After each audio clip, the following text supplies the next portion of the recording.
It's hard to believe we're back talking about this problem yet again, where just like Pixar, I am making a sequel to one of my very first negative videos about the studio where Pixar worried me. It's a video I didn't want to make, but also one that I have to because it's a very popular thing to do regarding complaining or explaining the most basic observations that the internet seems to coalesce around. After all, I do admit I tend to repeat myself about where the company goes or what's happening, where it's better to be proven wrong about it. Because this video is coming at a very interesting time, no doubt expanding on two recent topics I just discussed in originals and sequels that will never stop, and the potential performance of Elio, where Pixar is still worrying me based on the results that they have to produce in the original films and the more intensified focus on sequels that will just continue if this disappointment is anything to go by. Because as of this recording, Elio has opened to a record box office low for Pixar's opening weekend at only $21 million, the lowest of any of their films, surpassing Elemental's low record of only $29 million. Granted, as we have covered in the past, that film did leg out very well, and this film does have a very similar positive reception,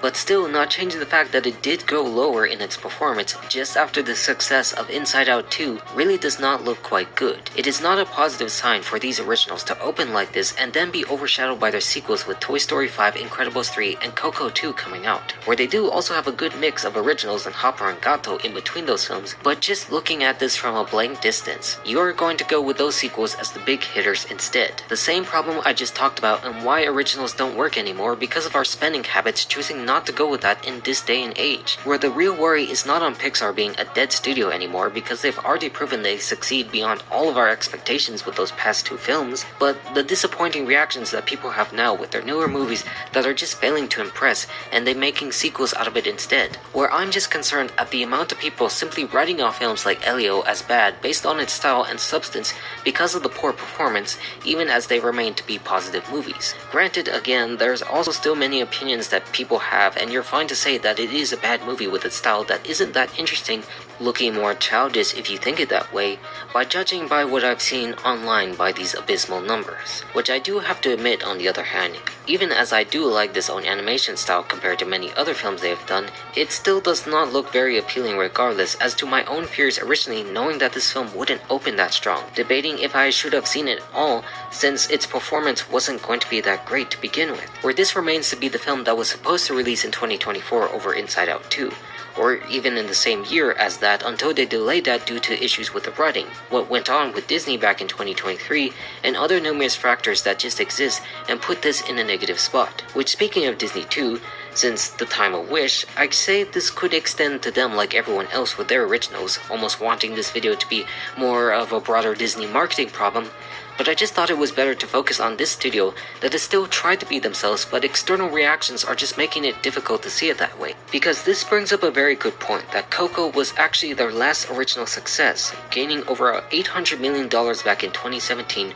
before Onward got shut out by COVID and everything else happened. I mean, I really don't want to mention it again, but it's also very important to clarify that Pixar's expectations were shoved onto Disney Plus during everything in the COVID era, with the trio of films we talked about from Soul to Turning Red, and how niche down their ideas were for that time, where audiences expected to be on there, and how Lightyear just didn't impress once they returned. Those were stupid decisions that even employees criticized at the time because they played a very long game with the streaming platform because of COVID and had people use this as a better way to see their projects rather than theatrical, as it has been proven. That why should anyone see their films of any quality if it's just going to be on here instead? Where sadly, when it comes to these failures and such reactionary behavior, things have to be cut as well, like the people who were laid off after this movie failed, or even more to save costs before Inside Out 2 came out, with the work on that production that also coincided with Elio being reworked too, putting more problems as more people had questions about what to do now, what exactly we should expect, where technically that was also chalked up that they wanted to do less of the streaming series content and more transfer it back to theatrical once again because that's what they wanted.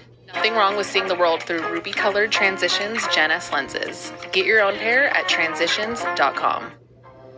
For many, buying a first home has gotten further out of reach.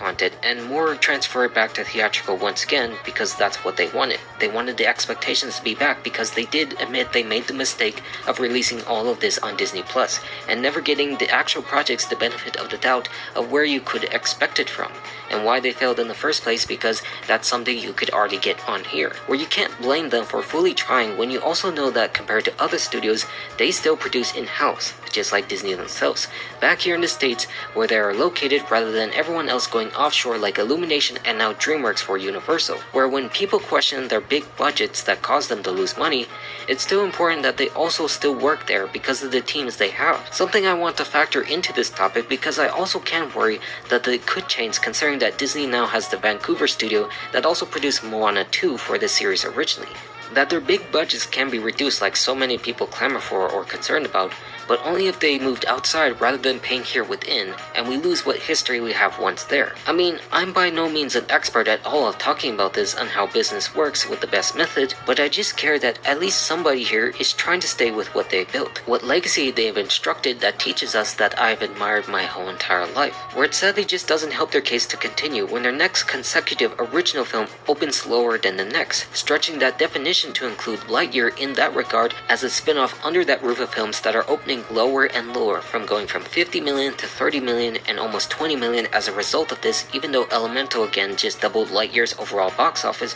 when people saw that was good. Again, this gets us back to the critical reception of this film that mostly has the same review reaction as Elemental with that A Cinema score, but also opening lower than another big franchise movie, and how it's not assured that it can be quite as successful as that. So that the lower you go, the harder it gets to make the movie perform, even if it will at all. Which I do hope by the end of this year that it does exactly just yet, but when you look at the international performance compared to Elemental prior, it's just a much tougher case because of what reaction it gave. For example, to put this into perspective, it did open in less markets at the time for Elemental, where Elio actually opened in most markets at the time, a factor that I mentioned back when Korea's box office run became an insane story to Elemental, becoming one of the most watched animated films of all time due to the subject matter and cultural background of the director, which Pixar does a great job at connecting people when you look back at Luca or again Coco and how Mexico took a great liking to that film, only just beaten by Inside Out 2 with its cross even matching the likes of Endgame in the country, where no doubt Coco 2 would actually surpass that.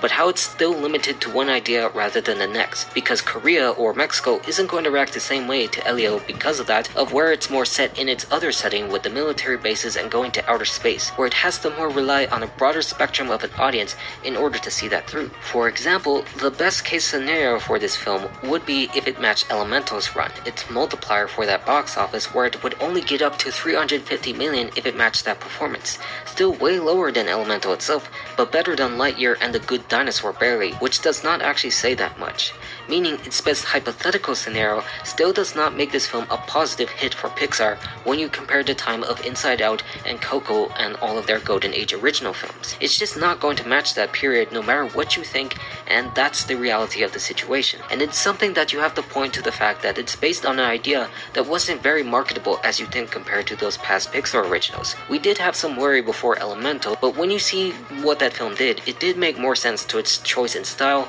for that very studio. But in comparison to this was something that was more generic when it came to sci-fi concepts. The adventure that never told people what it really had in comparison to the worlds that they built before, Out of the Sea, In the World of Monsters, or just toys, where it just became harder and harder, where marketing is sort of impossible to do with something with this, despite the wealth that Disney has to do it. That there is a problem that they can't seem to actually promote these projects right, but also they are big enough where it doesn't even matter. But that's not just going to get everyone to see it. That's just not how it works, despite appearing everywhere sometimes, where it relies mostly on the interest of what it's about to actually see it. It's not a free card no matter what you do, where it just comes down to those people willing to actually watch it. Where apparently, it's also just not enough even if you do make a good film, because people just want to actually spend time on something that they can trust. Which worries me greatly to translate over into future projects like Hoppers, which does have an interesting concept placing a person in the body of a beaver in a world similar to the classics that I've mentioned, but also not sure if that plot is also going to confuse people and scare them away to be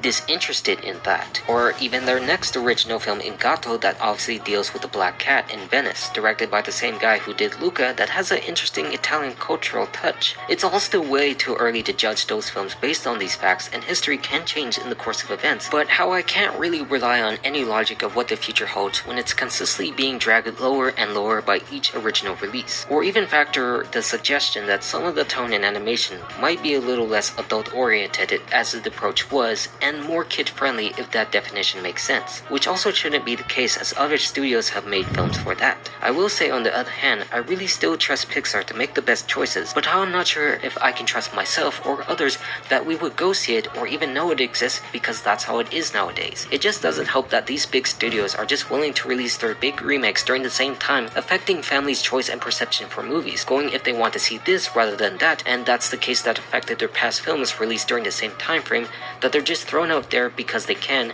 where it also ruins it because of the more familiar franchises that people will gravitate towards. It's a conflict that makes our arguments a bit messy because you honestly don't know what to expect anymore. The back and forth nature between one movie doing so well and the other one being seen as a big failure just makes this entire picture feel so unsustainable by modern standards and growing opinions. I mean, not every film should be a billion-dollar hit at all, but it also shouldn't constantly be failures on the other hand because of their budgets or just simple ideas because they exist the way that they do. It's a frustrating desire to want to see them succeed but also fail at the same time because of where they've been or what they do rather than the best that the original films and ideas can offer, and how it unfortunately rewards these stupid opinions because they don't like what they see on a surface level. And I just don't want those surface observations to enter the mindset of the studio itself, where we lose all of this valuable wealth of storytellers that made these films the way that they wanted to do, and how as a result, others just seem to make more money than they do because of these simple ideas that they put that people seem interested in,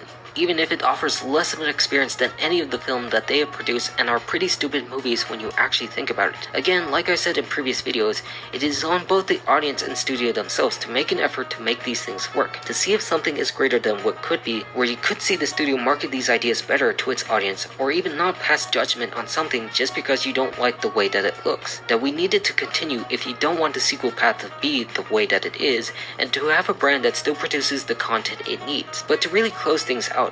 I just want to say that maybe I am really overacting to things the way that they are, just like many other things I've read online, inspired by these weirdly bizarre Reddit takes that it's just bad because it looks too generic or something else despite the contrary opinion that says it good. And I just really don't know what to think anymore based on those facts, where it just goes up and down the scale and we have our opinions that say this happens and then the other thing actually happens. That I just want to know or feel like they won't go changing who they are compared to others just because of one mistake that could be made from time to time, to slowly claw their way out of an abysmal image that says that we don't want to see you anymore because it's just too plain. If not, it's just only a matter of time before those Pixar remakes come in and we get more movies produced in France just because they can and lose the value that they once stood for. That I'm just worried about everything going for the worse because nobody wants to see it anymore. But if I know anything like Disney itself, and I've done many times in the past, proving back and forth that they're all up and down the scale just like I do with these videos, is that they will come out even stronger. Where it was just a minor freakout that proves out later on how great these observations really are about things.